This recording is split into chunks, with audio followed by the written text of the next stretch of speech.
अ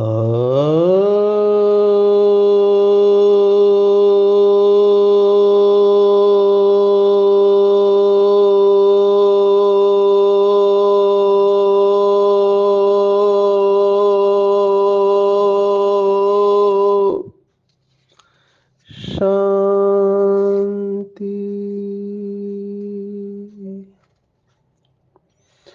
आज 30 नवंबर 2023 भारत में सतगुरुवार है। Today is 30th November 2023 and it's Thursday in Bharat. आज की मुरली का जादुई रहस्य स्वयं को प्रेरणा देने के लिए magical secrets of today's Murli for motivating the self। आज विशेष अव्यक्त बाप दादा के अवतरण का दिन है। तो सभी बाबा के बच्चे देश विदेश में रात को सोने से पहले बाबा को अपना चार्ट देकर पिछले अव्यक्त मुरली का अमृत वेला जल्दी उठकर साधना करते हैं। विशेष पीछे आने वाले बच्चे जिनके अंदर तड़प है, लगन है कि हम कुछ करके दिखाए और हम भी माला में आए, तो विशेष साधना करते हैं। तपस्वी बाबा के जो बच्चे हैं वो लक्ष्य रखते हैं कि हम मौन में रहे और निरंतर बाबा की याद में रहे। आज की साकार मुरली भी अति विशेष है। बहुत कोई राज जो दुनिया वाले नहीं जानते हैं, वो ज्ञान का सागर निराकार पतित पावन शिव बाबा हम बच्चों के सामने रख रहा है। आज की साकार मुरली में बहुत सारे कीवर्ड्स है।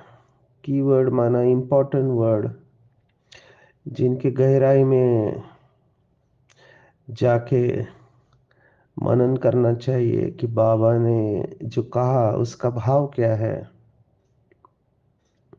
बाबा बहुत गुह्य बातें बहुत आसानी से कह देते हैं। ज्ञान के सागर के मुख से निकलने वाला एक एक शब्द उतनी ही गहराई से अटेंशन के साथ हमको समझना चाहिए। ये भी बहुत इंटरेस्टिंग है। लौकिक भगवत गीता जब से लिखी गई है द्वापर से, तब से अभी तक युग के अनुसार उसका अर्थ निकाला गया है। अभी भी उसका अर्थ निकलते रहता है। ये बहुत इंटरेस्टिंग है कि एक ही किताब है जिसके अर्थ इतने किए गए हैं।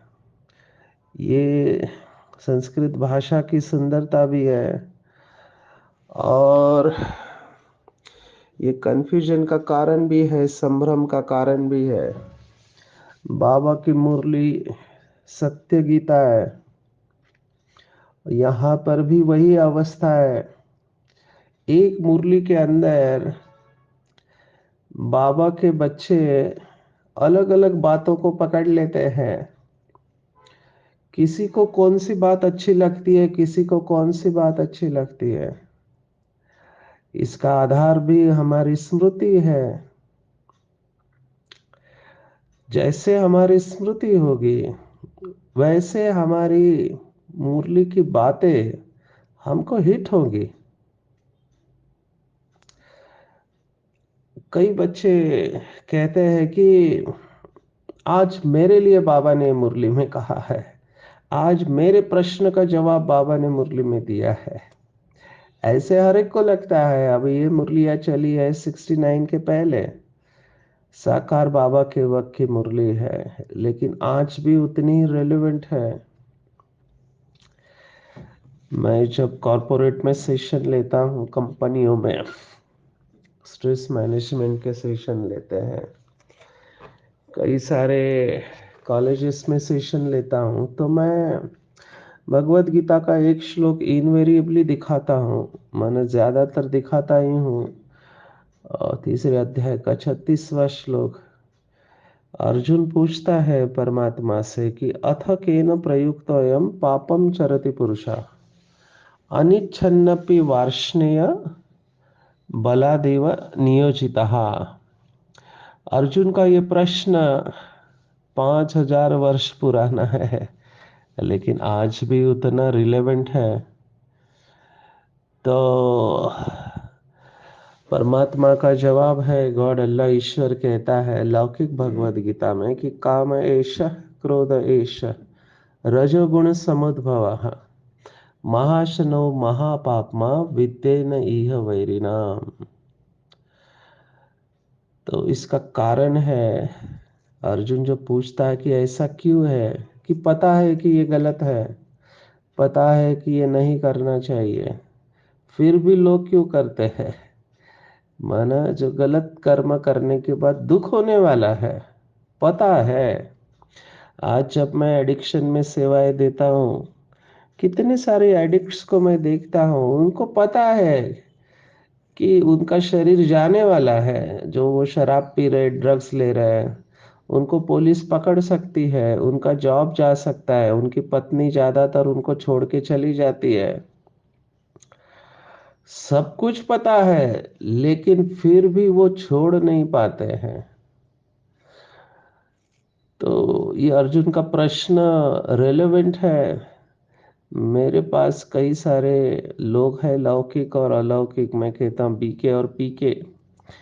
ये दोनों मुझे पूछते हैं कि हमको पता है कि ये गलत है, ये कर्म करना नहीं चाहिए, ये बोलना नहीं चाहिए, ये थॉट क्रिएट करना नहीं चाहिए, फिर भी हम रोक नहीं पाते हैं। तो ये क्या है? तो मॉडर्न साइंस ने इसका जवाब देने की कोशिश की है।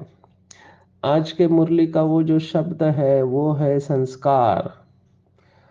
संस्कार एक बहुत गुह्य शब्द है, इसके ऊपर ही हम लंबे समय तक जा सकते हैं, पूरी मुरली इसके ऊपर चल सकती है।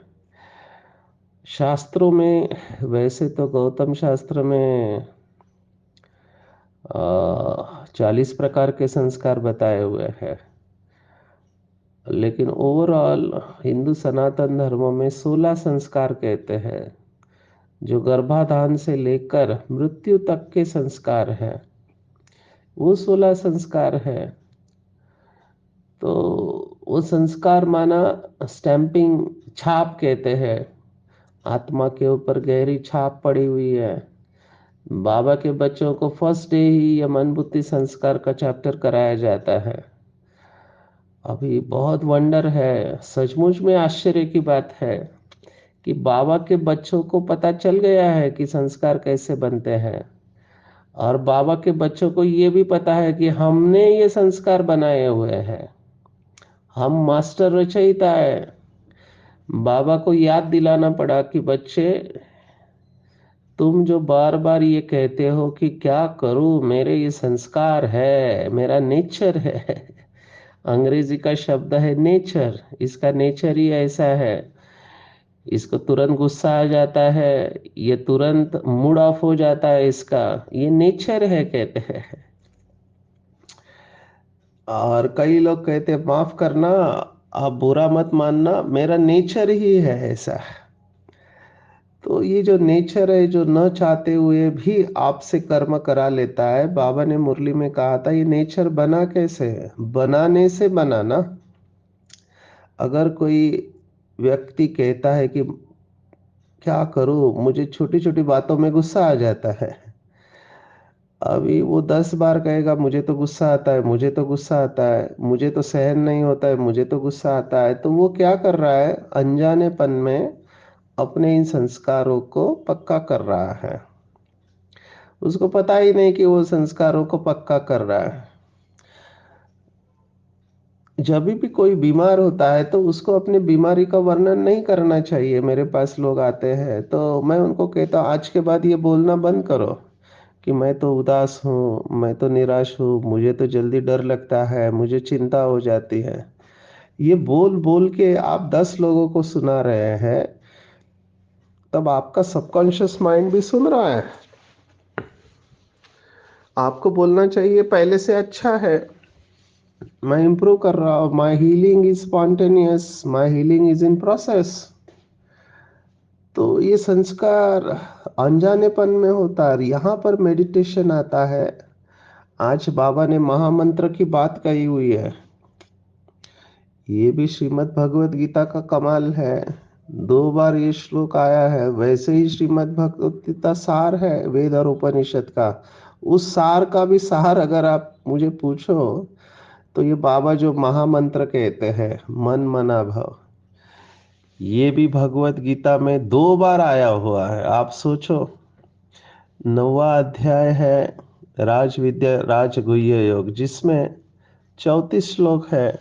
There are 34 verses in 9th chapter of Bhagavad Gita and this is 34th verse. 34वां श्लोक है, मन मना भव मदभक्तो मद्याजी माम नमस्कुरु मामे वैश्यसि युक्तेव आत्मानं मत्परायणः। ये एक श्लोक है। और 18वें अध्याय में 65वां श्लोक है, मन मना भव मद्भक्तो मध्याजी माम नमस्करो। एग्जैक्टली जैसे कि वैसा ये लाइन है। मामे वैश्यसि तक ठीक है, उसके बाद कहते हैं सत्यम ते प्रति जाने प्रियोसी में। ये आखिरी 2 शब्द अलग है ये दोनों श्लोक में, बाकी वैसे के वैसा ही है। तो भगवत गीता को ये 2 बार क्यों डालना पड़ा? इसके पीछे कोई तो राज है।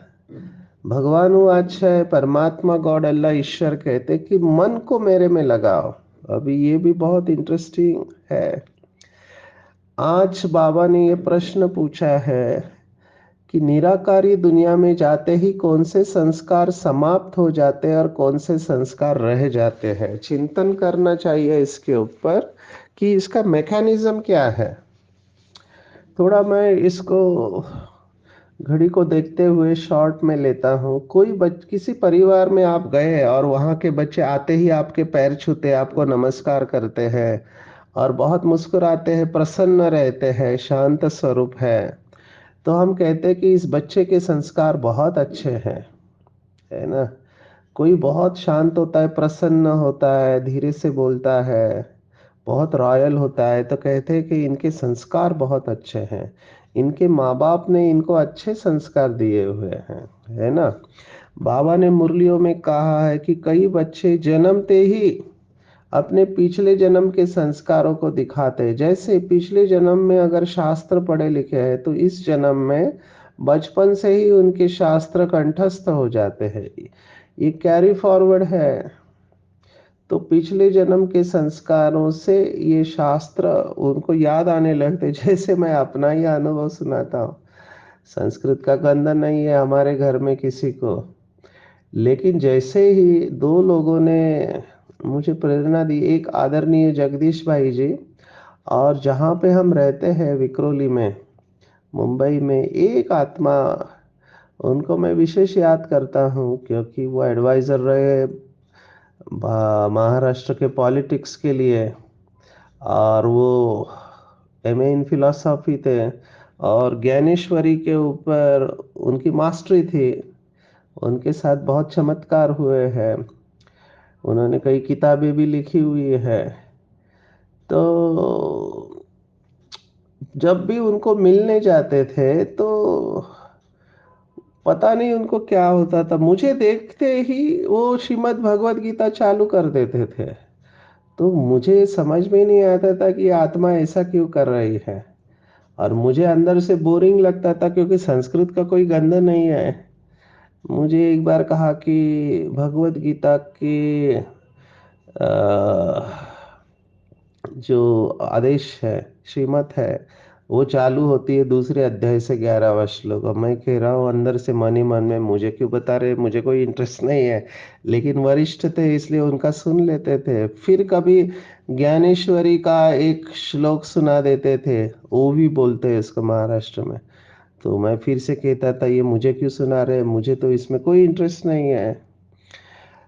तो बार बार ये उनका सुन के, जगदीश भाई की बातें सुनते हैं, और फिर मुरली में भी आता था, तो अंदर से लगा कि हमको इसको स्टडी करना चाहिए। इतने लोग कह रहे माने कुछ तो होना चाहिए। लेकिन फिर देखा कि श्लोक कहाँ से चालू होता है, कहाँ पे खत्म होता है, इसका उच्चारण कैसे करना चाहिए वो भी समझ में नहीं आता है। तो रियली फ्रस्ट्रेशन था, लेकिन फिर लगे रहे बाबा की याद में। और आज देखो इतने सारे श्लोक बाहर है, किसी ने सिखाया नहीं। तो अभी ऐसे लगता है, और वो भी कैसे हुआ, एक वैदिक रिसाइटल ऑफ भगवत गीता सुनी मैंने। भगवत गीता का उच्चारण वेदों के उच्चारण के अनुसार किया गया, और वो मुझे बहुत खींचा कि ये सुनना चाहिए, क्योंकि सुनने में ही इतना वो सुखदाई मालूम होता था। तो सुनते सुनते, इसको कहते हैं हम अंग्रेजी में ऑडिटरी मेमोरी होती है, कई लोगों की विजुअल मेमोरी होती है, देखा हुआ याद रहते हैं, कई लोगों को सुना हुआ याद रहता है। तो मुझे सुना हुआ बात अच्छा याद रहता है, देखा हुआ भी याद रहता है। जितने हम ज्यादा सेंसेस यूज करते हैं उतना वो याद होने लगता है। फिर देखा सुना लिखा पढ़ा, देखा सुना लिखा पढ़ा। और शब्दों की, हम अंग्रेजी में कहते हैं प्रीफिक्स और सफिक्स, कहाँ शब्द खत्म होता है कहाँ चालू होता है, ये अगर आपको समझ में आ गया तो संस्कृत जैसी सुंदर भाषा नहीं है। अभी युक्त एव आत्मा नाम, ये अभी पहले समझ में नहीं आता। युक्त एव आत्मा नाम, अगर ये जब मत परायण, मत परायण मामे वैश्यसी, तो ये जब आप शब्दों को खोलते जाते हैं तब आपको समझ में आने लगता है कि ये भाषा कैसे बनी हुई है। तो वो डर निकल गया। और फिर अभी वो संस्कार है डॉक्टर्स के, तो हम जो भी बात कहते हैं तो हमको रेफरेंस देना पड़ता है कि आपने कौन से जर्नल से कौन से स्टडी में पढ़ा है। तो वो स्टडी को हमको कोट करना पड़ता है प्रेजेंटेशन में। तो अभी जैसे ये तीसरे अध्याय का 36, 37, 36, ये श्लोक अभी कोट के साथ हम कहते हैं, क्योंकि बार बार जब आप कहते हैं तो वो पक्का हो जाता है। अभी ये संस्कार है। तो ये संस्कार पहले कहीं पढ़ा था भगवत गीता का, यहाँ पे इमर्ज हो रहा, यही बात है। तो पूरा खेल ये दो शब्दों का है जो बाबा कहता है, मर्ज और इमर्ज। इसको और हम थोड़ा खोलेंगे ताकि समझ में आ जाएगा कि ये मर्ज और इमर्ज होता कैसे है। जैसे मेरे पास अभी कई कुमार कहते हैं या देहदारी बोलते हैं, हमारी अवस्था बहुत अच्छी रहती है ब्रह्मचर्य की, लेकिन फिर हम कोई वीडियो देख लेते हैं, कोई सॉन्ग सुन लेते हैं, तो उसमें देहदारी को देखते हैं, शरीर को देखते ही हमारे पुरानी फाइल कब खुल जाती है हमको पता ही नहीं चलता है, और फिर हमसे कुकर्म हो जाता है। तो ये क्या हुआ, अभी इस मैकेनिज्म को समझो। जैसे वो सिगरेट वाला कहता है, ड्रग वाला कहता है कि कब वो संस्कार जागृत हो जाता है पता ही नहीं चलता है। इतने दिन तक सिगरेट छोड़ के रखा था, लेकिन वो पोस्टर देखा सिगरेट का, या कोई बाजू में सिगरेट पी रहा था, उसका धुआं नाक में गया और पुराने संस्कार जागृत हो गए। तो आप समझ रहे, इन सब बातों में एक ट्रिगर काम कर रहा है। हम इसको कहते हैं ट्रिगर। ट्रिगर माना जो बंदूक होती है, बंदूक का ट्रिगर होता है जिसको खींचने के बाद गोली निकलती है। तो ये ट्रिगर से, जब तक आप कमजोर है आपको ये ट्रिगर परेशान करेगा। और सबसे ज्यादा परेशान करने वाली आंखें है, बाबा कहता है। आंखों से इंफॉर्मेशन जाती है अंदर। तो आप क्या देखते हो क्या सुनते हो ये बहुत इंपॉर्टेंट है। तो ये इंफॉर्मेशन जैसे ही हमारे अंदर जाती है, हमारे अंदर की फाइल को खोल देती है। तो ये संस्कारों को जागृत करने की टेक्निक है। अब बाबा ने इसी टेक्निक को यूज किया है। बाबा ये सब टेक्निक साइकोलॉजी के यूज करता है, बच्चों को समझ में आ जाना चाहिए। बाबा कहता है कि बच्चे ये जो चित्र मैंने बनाए हैं ये तुम्हारे लिए बनाए हैं। तो जब भी टाइम मिले इन चित्रों के सामने आपको बैठ जाना चाहिए। मुझे पता नहीं कितने बाबा के बच्चे ये अभ्यास करते हैं। तो लक्ष्मी नारायण के चित्र को ही ले लो। अभी लक्ष्मी नारायण के चित्र को आप देखते रहो, देखते रहो, देखते रहो, तो लक्ष्मी नारायण का फोटो या कई सेंटर पर मैंने देखा स्वर्ग का सीन लगाया हुआ है। जब भी हम भंडारे में जाते हैं तो स्वर्ग का सीन होता है या ब्रह्मा बाबा का भोजन करते वक्त का फोटो होता है।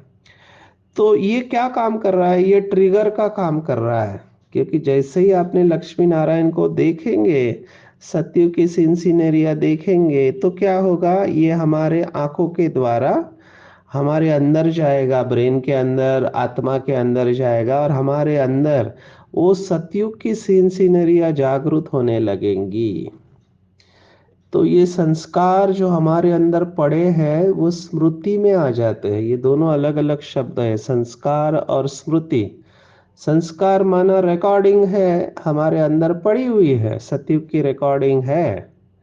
अभी आपको उसको एक्टिवेट करना है, तो उसको एक्टिवेट करना है तो आपको लक्ष्मी नारायण के बारे में सोचना पड़ेगा, श्री कृष्ण के बारे में। तो आप जितना ये सोचते जाएंगे, आपके सतयुग के श्रेष्ठ संस्कार इमर्ज होने लगेंगे। तो ये है मैकेनिज्म। और जितना आप ये पुरानी दुनिया की बातें है ना, सुनते हुए नहीं सुनना है, देखते हुए नहीं देखना है। अभी आपका वो लक्ष्य ही नहीं है जीवन का, तो आप उसके बारे में सोचेंगे ही क्यों? लेकिन अभी भी क्या होता है, कुछ लोगों को ये पुरानी दुनिया की बातें अच्छी लगती है। तो पुरानी दुनिया की बातें अच्छी लगती है तो वो इंफॉर्मेशन आपके अंदर जाएगी, तो पुरानी संस्कार जागृत हो जाएंगे। और इसी कश्मकश में, इसमें ही काफी समय चला जाता है। इसलिए बाबा की श्रीमत है, बुरा न देखो, बुरा न सोचो, सुनो, बोलो, करो, कुछ नहीं करो, क्योंकि वो आपके अंदर की फाइल को एक्टिवेट कर रहे हैं। Now let's come to the question. बाबा ने कहा कौन से संस्कार समाप्त हो जाते हैं? तो ये जो नॉलेज के संस्कार है इस समय हमारे पास, ये नॉलेज के संस्कार समाप्त हो जाते हैं, माना ये मर्ज हो जाएंगे, कहीं जाएंगे नहीं। क्योंकि ड्रामा एक्यूरेट और हूबहू रिपीट तभी होगा, ये बात बहुत गहरी है, इसको समझ लेना। ड्रामा एक्यूरेट और हूबहू रिपीट तभी होगा जब ये संस्कार हमारे अंदर पड़े हैं, तभी एक्यूरेट रिपीट होगा। तो कल्प पहले वाली स्मृति बाबा और मम्मा की सेकंड में जागृत हो गई और बाकी सबकी नंबर वार।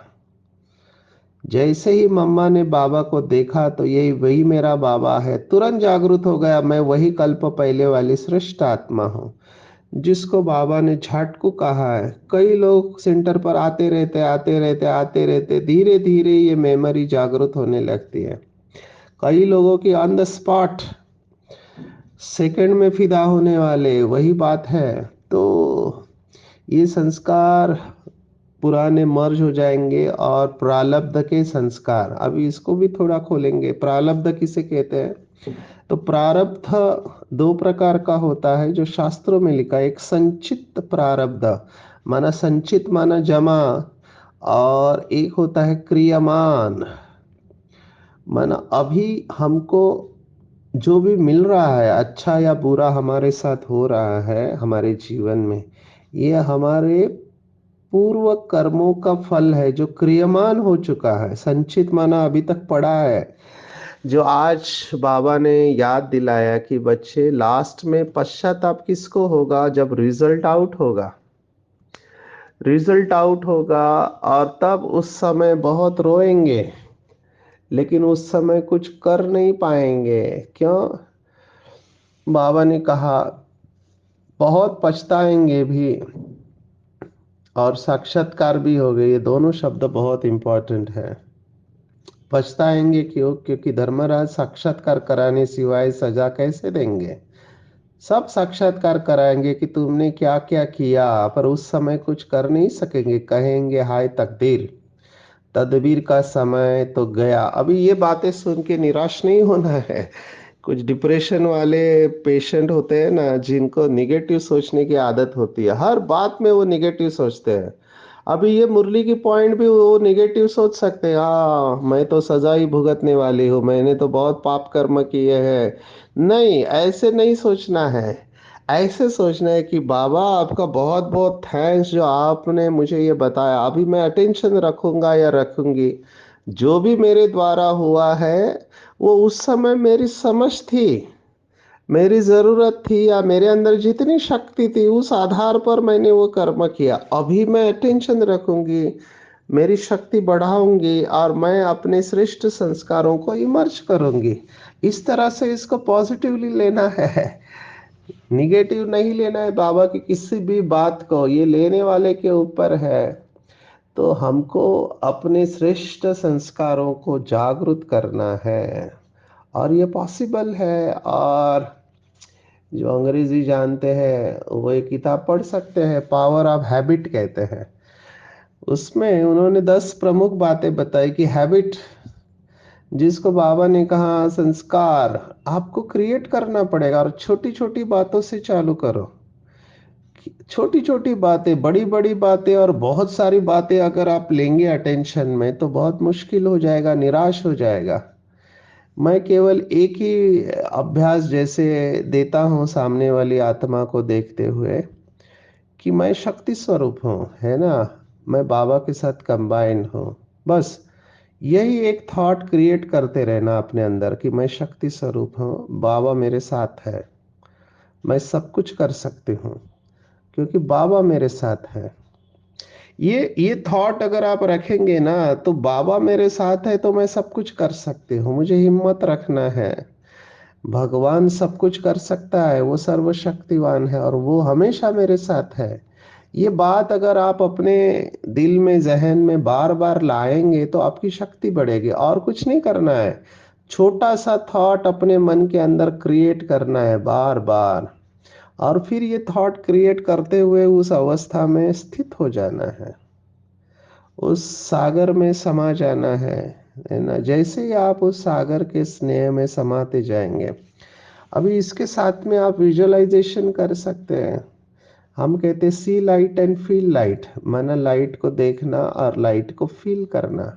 तो मैं लाइट देख रही हूँ अपने मन और बुद्धि के द्वारा, तीसरे नेत्र के द्वारा परमात्मा की लाइट को मैं देख रही हूँ, और उस लाइट का वर्णन भी कर रही हूँ कि परमात्मा सर्वशक्तिवान है ना, ज्ञान का सागर है।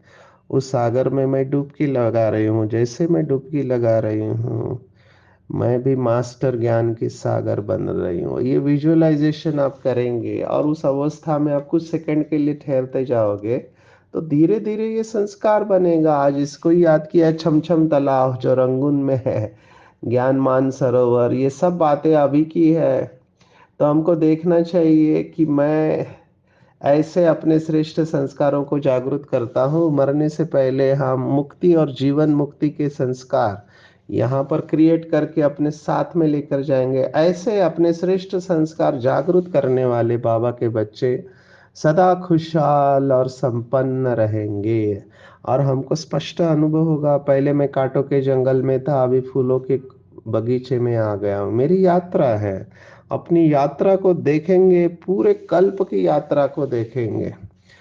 परम धाम से सतयुग, त्रेता, द्वापर, कलयुग, पूर्ण यात्रा अपनी देखेंगे। और जैसे भगवान हमें यात्रा करा रहा है, तो हम भी बाप समान रूहानी पंडे हैं, औरों को यात्रा कराएंगे। जो भी संपर्क में आएगा उसे ये दिव्य गुणों की खुशबू आते रहेगी। जैसे हम बाबा के रंग में रंग रहे हैं तो बाबा की खुशबू हमारे ऊपर आ रही है, तो ऐसे ही अन्य आत्माएं भी जब हमारे संबंध संपर्क में आएंगी तो वो खुशहाली देख करके खुश होंगे और शक्ति का अनुभव करेंगे। कई लोग मुझे पूछ रहे थे संडे की मुरली में अनुभव करना और कराना। तो जब आप खुद अनुभव करेंगे और आपके द्वारा ओवरफ्लो होंगे ये एक्सपीरियंस, तो जो आपके संबंध में आएंगे उनको भी यह अनुभव होगा। एम्पैथ ये शब्द मैंने पहले इस्तेमाल किया था। एम्पैथ माना सम अनुभव करने वाले। तो ये शक्तिशाली होते हैं क्योंकि ये दूसरों के दुखों को फील करते हैं। लेकिन आप अगर अपने कप में से दूसरों को देंगे तो आप खाली हो जाएंगे। आपको अपने कप से नहीं लेना है, बाबा से लेके अपने कप को भरपूर कर देना है, और आपका आत्मा का कप जब ओवरफ्लो हो जाएगा, तो जो भी आपके संबंध संपर्क में आएगा उसे ये खुशी का अनुभव होगा। तो डरना नहीं है, अगर पुराने संस्कार जागृत हो जाते, बिल्कुल नहीं डरना है, इलाज हो रहा है।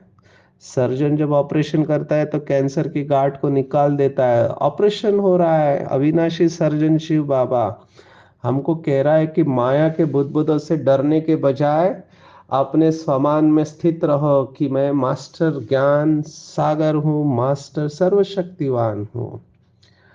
तो क्या होगा? तो बाबा की पलकों पर बैठकर कलयुगी दुखधाम से सुखधाम में चले जाएंगे। तो अभी हम ब्रह्मापुरी में हैं, तो ब्रह्मापुरी से शिवपुरी और शिवपुरी से विष्णुपुरी पहुंच जाएंगे। अच्छा, ओम शांति।